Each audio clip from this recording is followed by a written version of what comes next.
आपको यहाँ के और कैंडिडेटों के नाम भी पता है, केवल मोदी के ही नाम पता है? पर तो खड़े तो बहुत है, लेकिन अब मोदी एक ऐसे हैं, मोदी तो ऐसे है कि मोदी का हमारे देश का आज बच्चा बच्चा जानता है मोदी। और क्या लग रहा है, आपने मशीन में जाके और कोई नाम नहीं देखा? नहीं, सिर्फ मोदी का चेहरा या जो है कमल का फूल, यही दिखाई दिया। आप जो वोट दे रहे हैं वो महेश शर्मा के नाम पे दिए या बीजेपी के नाम पे, मोदी जी के नाम पे? तीनों नाम पे।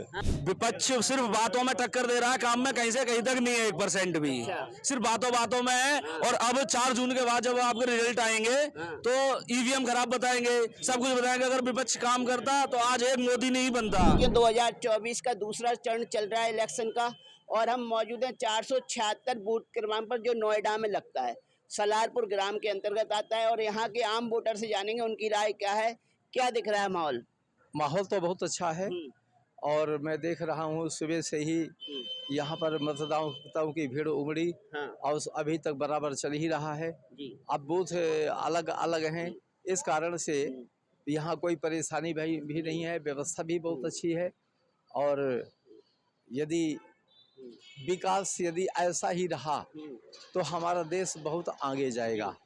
हम तो ये कहेंगे, जिसको न निज गौरव तथा निज देश का अभिमान है, वह नर नहीं है, पशु निरा है, बल्कि मृतक समान है।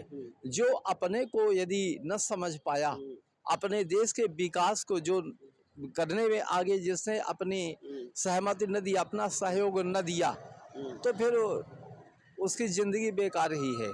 ये नहीं देखना चाहिए। देखो ये कि हमारा देश आज विकास कर रहा है। जिस प्रकार से हमारे इसमें लोग तो तरह तरह की बात करते हैं, मन तो अपना अपना है, कोई कुछ भी बात करता है, लेकिन पर्सनल जहाँ तक मेरी अपनी बात है, मेरी अपनी राय है, तो मैं देखता हूँ कि मेरे देश में कितना विकास हुआ। इसके पहले नाम तो नहीं लेना चाहता था, लेकिन नाम भी लेकर के बताऊंगा, क्योंकि मैं तो आम जनता हूँ, तो मुझे अपना सब कुछ कहने का अधिकार है। मतदान करके लौट आए? मतदान मैंने कर लिया है। जी हाँ, मतदान करके आ गया। और इस समय का जब से मोदी जी आए हैं, मोदी जी के आने के बाद हमारे देश में जितना विकास हुआ, मैं तो स्वयं ही देख रहा हूँ कि हर एक क्षेत्र में विकास हुआ। अच्छा, एक सवाल पूछूं, आपको यहाँ के और कैंडिडेटों के नाम भी पता है, केवल मोदी के ही नाम पता है? पता तो सबका है, लेकिन कौन कौन खड़ा हुआ है नोएडा से? जो नोएडा का लोकसभा क्षेत्र है, यहाँ से बीजेपी जो कैंडिडेट है महेश शर्मा के अलावा कौन कौन खड़ा हुआ है? आप बात करेंगे जी, कौन कौन? नहीं, आपसे पूछ रहा हूँ मैं। मैं आपसे केवल इतना जानना चाह रहा हूँ कि मोदी जी का ही नाम देख के वोट डाला है कि और भी प्रत्याशियों को देखकर कौन कौन खड़ा हुआ है? यहाँ पर तो खड़े तो बहुत है, लेकिन अब मोदी एक ऐसे हैं, मोदी तो ऐसे है कि मोदी का हमारे देश का आज बच्चा बच्चा जानता है। मोदी को बच्चा बच्चा जानता है। मतलब और प्रत्याशियों का आपने नाम तक नहीं देखा कौन खड़ा हुआ है, क्या कहेंगे? बिल्कुल नहीं, हमें सही माहौल है क्या? हमें जिसको वोट देना है हम उसका नाम देख रहे हैं, क्या नाम है। हम शर्मा जी को वोट दे करके आए, महेश शर्मा जी को, और विकास को वोट किया है। हम जिस प्रकार से देख रहे हैं देश में विकास हो रहा है, हमारे नोएडा में विकास हुआ है, बहुत विकास हुआ, हमारे सामने हुआ है, हमने विकास को वोट किया है। अच्छा, आपको पता है दूसरे प्रत्याशी कौन है? नहीं, हमने देखा भी नहीं। हमने ये जाना है सपा में कोई नागर जी हैं शायद, और हमने देखा नहीं किसी को। हमें तो जिसमें डालना था उसमें डाल के आए। हमने तो चुनाव का ये हाल है कि लोग विरोधी प्रत्याशी का भी नाम नहीं देख रहे। नहीं जी, हमने नहीं देखा।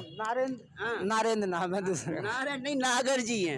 नागर जी है, नागर जी। तो क्या लग रहा है, जो मोदी जी कह रहे हैं 400 पार की लहर चल रही है? बिल्कुल, हमें उम्मीद है 400 पार जाना चाहिए। मोदी जी मतदाता है, मतदान कराए? जी हाँ, हमने मतदान किया है, और हम जो है दीजिए आप लोग। हमने वोट दिया है, मैंने शर्मा जी को दिया है वोट, विकास के नाम पे वोट किया है। विकास के नाम पे वोट। आप क्या कहेंगे, किसके नाम पे वोट? सिर्फ और सिर्फ जो है डॉक्टर महेश, मोदी की पहचान, मोदी को वोट देंगे। और सिर्फ मोदी के सिवा कुछ दिखता भी नहीं, क्योंकि हमारे देश का विकास है, देश की उन्नति है, हमारी उन्नति है, हमारे बच्चों की उन्नति है। और क्या लग रहा है, आपने मशीन में जाके और कोई नाम नहीं देखा? नहीं, सिर्फ मोदी का चेहरा या जो है कमल का फूल, यही दिखाई दिया। बस दूसरा नहीं देखा? हाथी, साइकिल, पंजा कुछ नहीं दिखाई दिया। बस नहीं देखा ही नहीं हमने। सिर्फ मोदी और फूल का निशान। ऐसा क्या कर दिया मोदी ने 9 साल 10 सालों में कि केवल लोग मोदी को ही देख रहे हैं मशीन के अंदर? जो है पूरी पब्लिक को घर दे दिया, सड़कें दे दी, देश को इतनी हाईलाइट पे ले गए कि जो टेक्नोलॉजी बढ़ाई है, बच्चे जो है मोबाइल से अपने बिजनेस जोड़ रहे हैं, तो और इससे ज्यादा क्या चाहिए? ये सामने मोदी की देन है। ये जो सामने हम लोग ये फ्लाईओवर जो बना हुआ है, ये मोदी की ही देन है। इसके पहले हम जब यहाँ पर आए थे 7 सितंबर 1995 को, मैं पचमढ़ी टू गाजियाबाद में ट्रांसफर में आया था। उस पीरियड में आज जहाँ पर हम खड़े हुए हैं, यहाँ पर पतली यहाँ पर रोड हुआ करती थी। 5 बजे तक यहाँ बस जाती थी, इसके बाद फिर लोग डरते थे यहाँ। आज तो किसी भी समय में, चाहे दिन हो रात हो, चाहे हमारी माताएं बहनें हो, चाहे हम सब हों, हम सब सुरक्षित आज सड़कों में चल रहे हैं, है ना। लेन देन के मामले पर सब कुछ अच्छा है। लोग कहते हैं कि महंगाई है। कांग्रेस का मोदी वोटर हो। जी हाँ, नहीं, हम तो भाई हम तो विकास के नाम पर दे रहे हैं। ऐसा नहीं है, यदि कोई अच्छा यदि काम करने वाला है, मोदी जी के अलावा भी कोई काम करने वाला, तो उसको भी हम वोट देंगे। आप भी वोट दे के आए हुए, क्या नाम हुआ आपका? राजीव रंजन। करते क्या है? फाइनेंस अकाउंट में काम करते हैं। पीछे से बिहार से हैं? हाँ, बिहार से हैं। तो वोट यहाँ है? हाँ, वोट यहाँ है। यहीं 20 साल से रह रहा हूँ और विकसित राष्ट्र बनाने के लिए, परिवारवाद को खत्म करने के लिए, धर्म की राजनीति को खत्म करने के लिए भाजपा और महेश शर्मा को वोट मोदी जी को दिया जा रहा। जो धार्मिक असहिष्णुता है, ये बीजेपी ही खत्म कर सकती है, अन्यथा कोई पार्टी ने। धार्मिक लड़ाई लड़ाता है और अदर पार्टी। विकसित राष्ट्र बनाने के लिए, विश्व गुरु बनाने के लिए और आगे आने वाली पीढ़ी के लिए हम लोग ये कुर्बानी दे रहे हैं। लगातार वोट दे रहे हैं, लगातार रात दिन काम कर रहे हैं। आप जो वोट दे रहे हैं वो महेश शर्मा के नाम पे दिए या बीजेपी के नाम पे, मोदी जी के नाम पे? तीनों नाम पे। हाँ, तीनों नाम पर। बीजेपी नाम पर, बीजेपी रहेगा तभी महेश शर्मा है, तभी मोदी है। और उसके बाद राष्ट्र के नाम पर, मोदी के नाम पर, चूंकि विश्व गुरु बनना है, तो तीनों के नाम पर मिला है। विपक्ष से कौन खड़ा हुआ है? महेंद्र कुमार, डॉक्टर महेंद्र कुमार नागर। हाँ, उनको क्यों वोट नहीं जा रहा है? उनको नहीं जा रहा है इसलिए कि परिवारवाद की राजनीति है। से एक कर्मठता नहीं है, कहीं से कैंडिडेट कहीं से उठा के दे रहे हैं। महेश शर्मा लगातार यहाँ पांचवी बार चुनाव लड़ रहे हैं, एमएलए बने हैं, एमपी बने हैं और सेवा में लगे हुए हैं कंटिन्यू। इसलिए मैं बीजेपी को और महेश शर्मा को वोट दे रहा हूं। अभी सुप्रीम कोर्ट का भी आज फैसला आ गया कि ईवीएम को बिल्कुल निष्पक्ष करार दिया है और फटकार भी लगाई है विपक्ष को। बार आप शक के दायरे में ईवीएम को ना लाएं, निष्पक्ष चुनाव आयोग करा रहा है, वो उसकी जिम्मेदारी। तो क्या कहेंगे? अब तो ईवीएम में भी जो सवाल खड़े किए जा रहे थे सुप्रीम कोर्ट ने, उस पे भी। हाँ, तो वही कह रहे हैं, ईवीएम जो है सब बेस्ट है। इतनी बड़ी पॉपुलेशन है और अभी आप वोट डालने जाएंगे तो हर का पर्ची निकलती है। यानी अगर आप 300 वोट एक बूथ पर डाले हैं तो 300 पर्ची भी निकलेगी। पहले पर्ची 1-2 निकलती थी टेस्टिंग के लिए भी। ईवीएम टेस्टिंग के लिए पहले 1% को लिया जाता, लेकिन अब 5%, एक मशीन में से 5% पर्चियां टेस्टिंग के लिए ली जा सकती। हाँ, 5% ले जा रही है, लेकिन सबका पर्ची निकल रही है। 100% पर्ची अंदर में ही रह रही है। तो आपको तो ईवीएम पे शक नहीं है ना? ईवीएम पर शक कहाँ है? ईवीएम में बीच में किसी का शक नहीं है। ईवीएम के कारण है जितना चुनाव सुधार प्रणाली हुई। एक देश एक चुनाव, उसी कारण है। अगर ईवीएम नहीं होगा तो इतनी बड़ी कंट्री में चुनाव हो ही नहीं सकती बैलेट से। लेकिन जो विरोधी दल कह रहे हैं कि मोदी जी को केवल ईवीएम जिता रही, ईवीएम खत्म कर दो तो मोदी जी खत्म हो। नहीं बताता। वो जहाँ जीत रहे हैं, नहीं ईवीएम से जहाँ जीत रहे हैं वहाँ का क्वेश्चन कर रहे हैं। कर्नाटक में हम जीत गए तो ईवीएम को कह दे खराब है, हम गद्दी पर नहीं जाएंगे। ऐसा तो उन्होंने कभी नहीं बोला। जब उनकी हार होती है तो ईवीएम खराब है, ये चीज खराब है, वो गलत ढंग। क्या बोलेंगे? हम तो सिर्फ यही बोलेंगे, हमने किसी पार्टी के विपक्ष पर कोई वोट नहीं दिया। हमने सिर्फ मोदी के काम अनुसार वोट दिया है। और हमारा वोट अगर मोदी ऐसे ही है तो जीवन काल के लिए सिर्फ और मोदी, बीजेपी कार्य के लिए। लेकिन विपक्ष भी अपना काम कर रहा है, वो भी चुनाव लड़ रहा है, तो एक तरफा चुनाव नहीं दिखना चाहिए ना? टक्कर दे पा रहा है, नहीं दे पा रहा विपक्ष सिर्फ बातों में टक्कर दे रहा है, काम में कहीं से कहीं तक नहीं है 1% भी। सिर्फ बातों में है। और अब 4 जून के बाद जब आपके रिजल्ट आएंगे तो ईवीएम खराब बताएंगे, सब कुछ बताएंगे। अगर विपक्ष काम करता तो आज एक मोदी नहीं बनता, और मोदी छोड़ो कार्य ऐसा ही रहा तो अगला प्रधानमंत्री हमारा योगी आदित्यनाथ होंगे। अच्छा, तो यहाँ से विपक्ष के लीडर कौन है? अपोजिशन में कौन खड़ा हुआ है? महेंद्र सिंह नागर खड़े हुए हैं। तो अब वो क्यों नहीं जीत सकते? वो बैठ लेंगे 2-4 दिन में। महेश शर्मा से जनता बोल नहीं हुई है क्या? 5वीं पंचवर्षीय उनकी। सर जी, बात महेश शर्मा के लिए नहीं, महेश शर्मा तो ऑलरेडी पांच बार हो चुके हैं, लेकिन जो मोदी है आज बच्चों की नौबत पे मोदी की गारंटी, मोदी का काम दिखाए, मोदी का नाम नहीं दिखाए, मोदी का काम दिखाए। मैं खुद सपा के गढ़ से आता हूँ, डिस्ट्रिक्ट एटा से हूँ मैं। हमारे आने वाले टाइम में जब हम यहाँ से अपने गाँव के लिए जाते थे तो पूरी रात सफर करने के लिए लग जाते, इतने रोड पे गड्ढे। 2014 से जब मोदी जी आए हैं, आज की डेट में 2.5 घंटे में अपने घर पहुंच जाते हैं हम।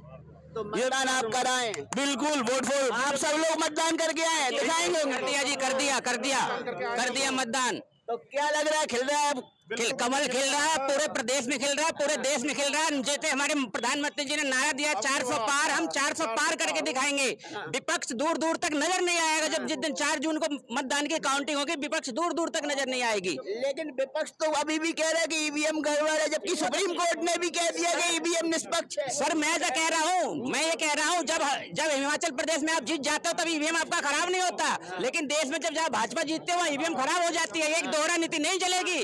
देखो हम भी यहाँ मतदाता देख रहे हैं, सारे मतदाता बीजेपी के पक्ष में बात कर रहे हैं, तो लगता है ईवीएम हैक करके मोदी जी चुनाव जीते। नहीं जी, ये जनता का रुझान है, गरीब का बेटा है, जोड़ा लेके चला था। माँ गंगा ने बुलाया था और माँ गंगा के आशीर्वाद से मोदी जी 400 पार करने जा रहे हैं। जो भी काम नहीं हुआ है, रुका हुआ काम अभी हो जाएगा।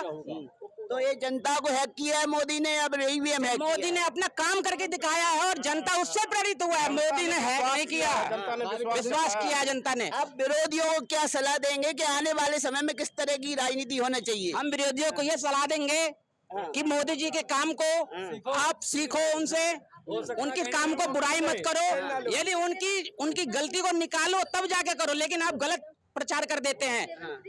आपने बीते दिन देखा होगा, राहुल गांधी ने प्रधानमंत्री से तू तराम करके बात करने लगे। क्या ये भारतीय सभ्यता में है? वो इटली थे, उनके जो रिश्तेदार है इटली ने वही बता दिया, उन्हें बड़ों का सम्मान करना उनको आता नहीं है। तू तराम करके मोदी जी से बात कर रहे हैं। वो तो कह रहे हैं कि तानाशाह है। उनके कहने थोड़े हो जाएगा, देश की जनता कह रही है कि वो चोर है मोदी जी। ये चोर कहने तो जनता तो नहीं कह रही ना जी, जनता तो मोदी के पक्ष में मतदान करने के लिए सुबह से लाइन लगी हुई है। पक्का मोदी जी के पक्ष वाले खड़े हैं, विपक्ष वाले भी तो होंगे। कोई है कोई विपक्ष वाला? नहीं दिख रहा, दूर दूर तक विपक्ष वाले नहीं दिख रहा है, दूर दूर तक दिखाई नहीं दे। जी बिल्कुल नहीं दिखाई देंगे। उनका भगवान का अवतार है सर। अच्छा जी भगवान का अवतार कह देंगे तो विपक्ष को बुरा लग जाए। नहीं, उनको लगने दो ना, उसके लगने से हमें परवाह नहीं है। जो देश की रक्षा में खड़ा हुआ है उसे लाना जरूरी है। विपक्ष तो एक दफे चोर बताता है, तानाशाह बताता है मोदी को। एक सत्य को छुपाने के लिए 100 झूठ बोलने पड़ते हैं। इस धारा पे वो चल रही है विपक्ष, तो हमें उनसे कुछ नहीं लेना। हमें तो अपने हिंदुस्तान को बचाना है। अगर वो इतने बढ़िया हैं तो उन्हें इतनी बड़ी टीम बनाने की जरूरत नहीं थी कि मतलब तुम भी आ जाओ, तुम भी आ जाओ। ये गठबंधन इतना जरूरी क्या था? हैं, यहाँ तो अकेले दम पे ललकार दिया सबको। अच्छा उन्होंने भारत जोड़ो यात्रा निकाली, भारत न्याय यात्रा निकाली, फिर भी आप जैसे वोटरों तक, आपके दिल तक क्यों नहीं पहुंच पाए राहुल गांधी? मैं बताऊंगा। जिस दिन उन्होंने भारत जोड़ो यात्रा निकाला राहुल गांधी ने, उसी दिन पे उनकी पार्टी टूटने लगी। कभी जब महाराष्ट्र में गए तो संजय निरूपम चले गए, इधर मध्य प्रदेश में गए तो वहाँ कांग्रेस का एक और नेता चला गया, बिहार में गए तो नीतीश जी चले गए, जो महागठबंधन का अगुवा थे वही जब बिहार में गठबंधन वो गई नया भारत जोड़ो यात्रा तो नीतीश जी साइड हो गए। तो वो भारत जोड़ो थोड़ी था, तो भारत तोड़ो यात्रा थी। और ये चीज दिमाग में आप रख लीजिए, राहुल गांधी जिस चीज पे हाथ रखेगा वो जीरो हो जाएगा। अच्छा बिल्कुल। राहुल गांधी प्रधानमंत्री क्यों नहीं बन पा रहे हैं? राहुल गांधी प्रधानमंत्री न बनेंगे कभी। एक सेकंड, आज तक राहुल गांधी एक पति नहीं बन पाए, प्रधानमंत्री क्या बनेंगे? आज तक राहुल गांधी एक पति नहीं बन पाए, 54 साल की एज में पति नहीं बन पाए, तो वो प्रधानमंत्री क्या बनेंगे? कौन सा उम्मीद कर सकता है साहब? लेकिन प्रेम मोहब्बत की बात तो वही कर रहे हैं ना, मोहब्बत की दुकान खुलने वाली थी, आप लोग वोट नहीं दोगे तो कैसे खुलेगी दुकान? 2014 से पहले हम मोदी का नाम नहीं जानते थे, ना योगी को जानते थे और ना मोदी को जानते थे। मोदी के सिर्फ काम से परिचित हैं, नाम से परिचित नहीं हुए। मोदी हमसे कभी नहीं मिले, ना हमारे कभी सलारपुर में आए, लेकिन दिल से वोट फॉर मोदी, बीजेपी भी नहीं। अगर मोदी जी अगर कल को नई पार्टी खड़ी कर लेते हैं फिर भी मोदी के लिए वोट है, क्योंकि मोदी ने काम किया है। विकास काम से मोहब्बत, तो राहुल गांधी के काम से भी तो मोहब्बत होनी चाहिए। राहुल गांधी ने काम क्या करे थे? न्याय यात्रा निकाली, भारत जोड़ो यात्रा निकाली। भारत टूटा कब था? मोदी राहुल गांधी ने भारत जोड़ो यात्रा निकाली थी भारत जोड़ो यात्रा टूटा कब था भारत? आज तक जिस यात्रा में गाड़ी गई हुई तो उनके पैसे तक नहीं दिए, उनके पैसे तक नहीं दिए कांग्रेस ने, किराया भी नहीं दिया, भारत जोड़ो नहीं दिया। राजधानी रील देखते हैं कि हमारे 54,000 रुपए हमारे हुए और भारत टूटा, उससे फायदा क्या? उससे फायदा कहेंगे बहुत देर से खड़े हुए हैं, आपका रुझान क्या है? कमल का फूल या महागठबंधन? कमल का फूल तो है ही। हर आदमी के अंदर, हर परिवार के अंदर मोदी जी का नाम ही निकलेगा। तो आप कहाँ वोट बोलेगा? वोट कहाँ करके आए? कमल को गिरते हैं। हो सकता है बाहर आके मोदी बोल रहे हैं, अंदर जाके साइकिल या पंजा कर दिया हो। नहीं, हमारा ये गठबंधन ठगबंधन हम नहीं जानते। अच्छा, हम तो केवल मोदी जी को जानते हैं। विरोधी का नाम तो जानते होंगे कि यहाँ से महेश शर्मा के विरोध पहचान क्यों उसके? हम महेश शर्मा जी को जानते हैं। पहचान दूसरे कैंडिडेट को जानते ही नहीं हो? नहीं, मन में ही नहीं है, विचार ही नहीं है हमारे। हम लोगों को विचार में से ही दूर है वो। तो नाम के लिए खड़ा कर दिया दूसरा कैंडिडेट। वो तो गठबंधन क्या ठगबंधन, उसके बारे में हमने सोच